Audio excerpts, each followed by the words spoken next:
রাতের আকাশ থেকে যদি চাঁদ চিরতরে গায়েব হয়ে যায়, তবে পৃথিবীতে দিনের আলো থাকবে মাত্র 6 ঘন্টা। আর কি কি ধ্বংস হবে জানেন? প্রথমেই যা হবে, রাত হয়ে যাবে ঘুটঘুটে অন্ধকার। কারণ এই চাঁদের আলোয় আমাদের রাতকে কিছুটা আলোকিত করে রাখে। কিন্তু আসল বিপদটা এর চেয়েও অনেক বড়। চাঁদের মহাকর্ষ বল পৃথিবীর ঘূর্ণনকে স্থির রাখতে সাহায্য করে। চাঁদ না থাকলে পৃথিবী লাঠিমের মতো টলতে থাকবে। দিন রাতের হিসাব হঠাৎ বদলে যাবে। কখনো হয়তো দিন হবে মাত্র 6 ঘন্টার, আবার কখনো আসবে অনেক লম্বা রাত। সমুদ্রেও শুরু হবে ভয়ঙ্কর এক পরিবর্তন। চাঁদের টান না থাকায় জোয়ার ভাটা একদম দুর্বল হয়ে যাবে।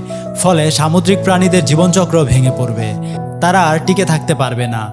পৃথিবীর আবহাওয়া হয়ে উঠবে চরম অস্থির। ঝড়, বন্যা, তাপমাত্রা সবকিছু অনিয়মিত হয়ে যাবে।